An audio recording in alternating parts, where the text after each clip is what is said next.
My name is Moses Mafwil Mabur. That's a Plateau name, a typical one for that matter.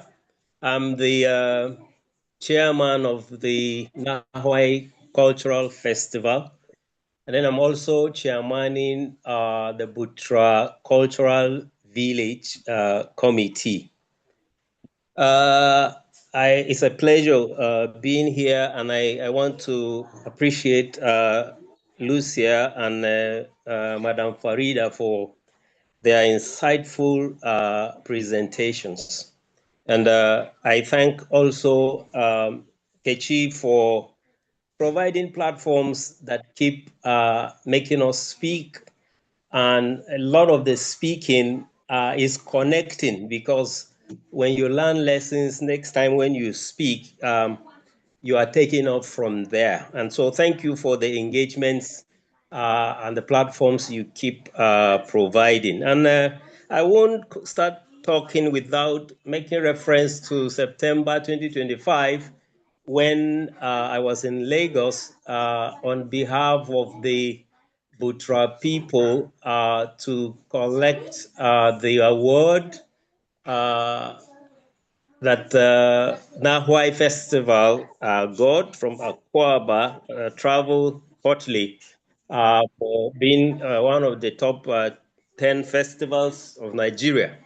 It was a memorable one for us. And then when I see behind you all the time the Seven Wonders, and then I see also what Lucia is saying, and then what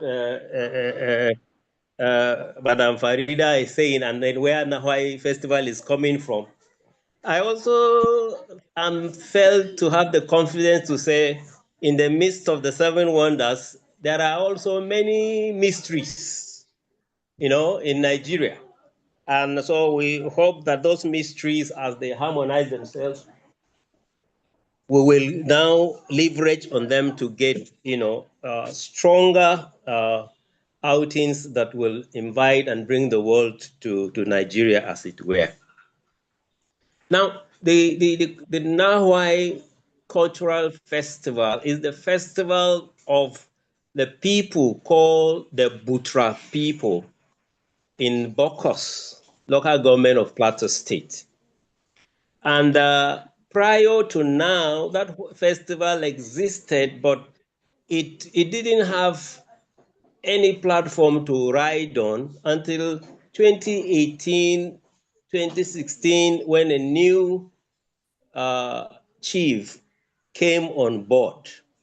And then when he came on board, by reason of his exposure globally and then his experience of what development means, whether at national or community levels, he gave some ambitious targets. And part of it was that Nahwai must speak out. And gradually it started, and several editions came and passed until where we came to where we were and where we are today. His name is Engineer Dr. Gabriel Malo Makwal II. He has provided a very, very robust platform for the Nahwai to be expressed. Now, cultural festival, from my little experience and my engagements within the Butra and Plateau state environment, it's more than an entertainment. It's a story defined in songs and dances, but again, also it gives an identity to a people, because every festival speaks of who the people are behind it. It is also telling stories without documentation. It's not reading in a book, but when you see a festival, it's speaking a story. It's telling about a people. And so it is quite strong, and that identity expressed in rhythm of dances in whatever way is done is an impact. And I believe that role the Nahwai Festival has improved on it each year, and that's why recognition is coming gradually, and but very, very surely. And so the impact, as we see in other established festivals, are quite many. The impact of defining the heritage of the people, because when any culture has lost its identity to the point of not being able to express it in dance, it has lost, it has deleted itself from existence. And so I see Nahwai Festival telling the world that there is a people, there is a nation called the Butra people, and this is how they express themselves. That has gone beyond Plateau, it has gone beyond Nigeria, it is in the global space. So that's a very strong advantage. So in the map of the world, in the map of heritages in the world, Butra nation is not lost.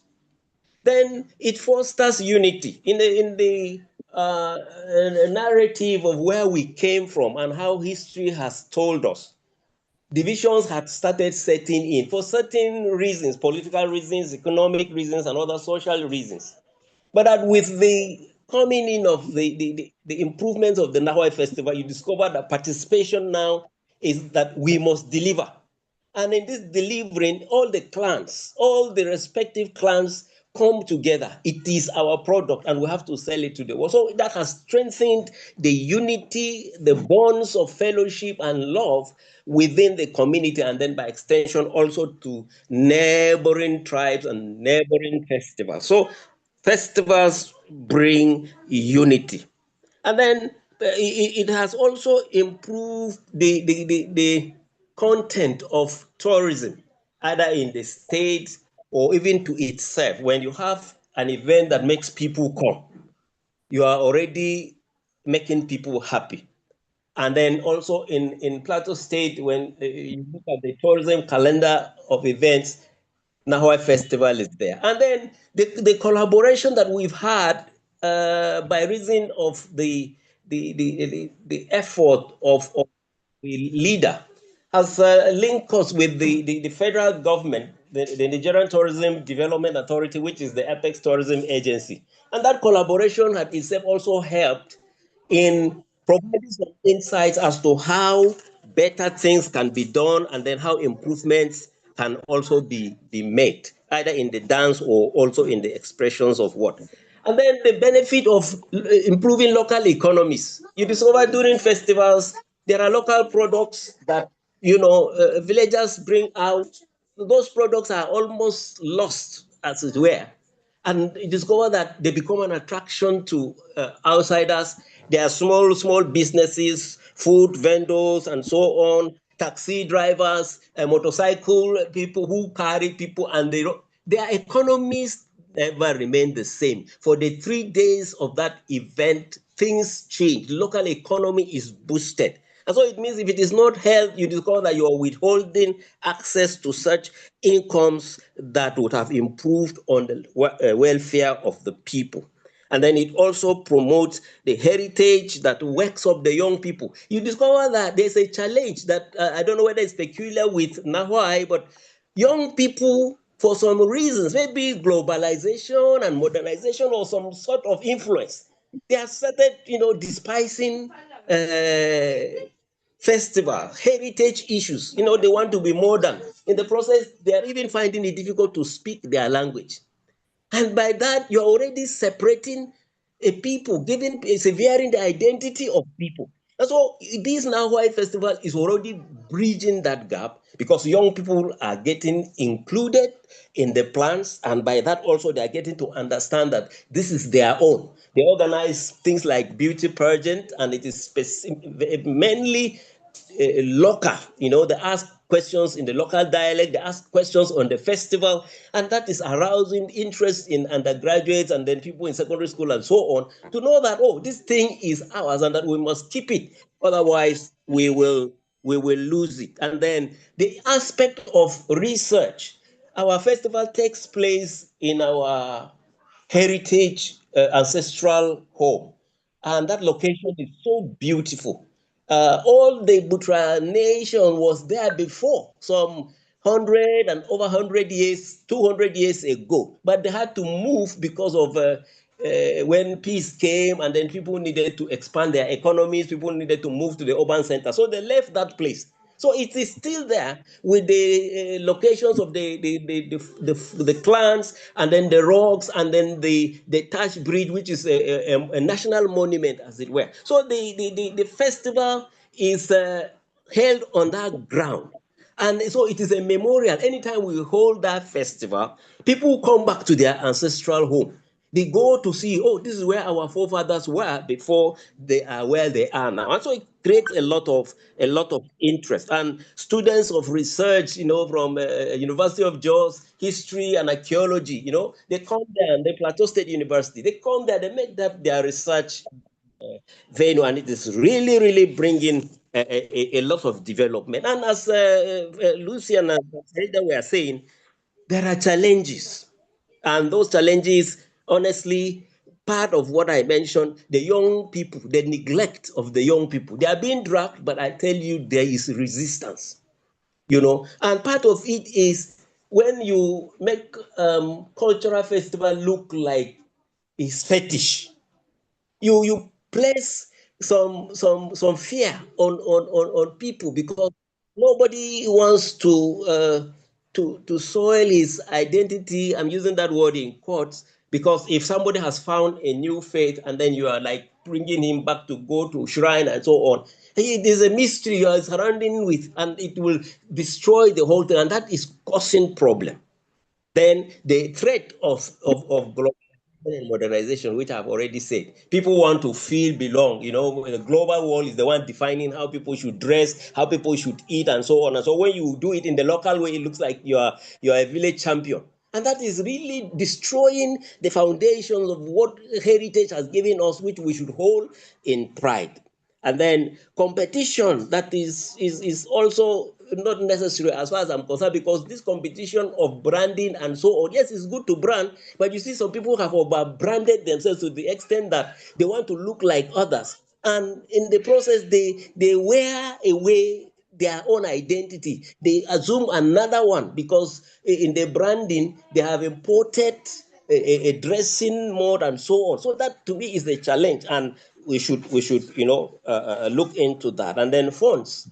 Most of the time we are holding Nahwai, we have to gather funds, the community, everyone. We have to start gathering. Now we'll start talking, since we held it in February. We'll start, planning again, start gathering money. So funding is really a problem, and it makes us not achieve targets, because you have to plan according to what resources have come in, and it's a problem. And then one that is very current now is insecurity. Insecurity is threatening, people gathering.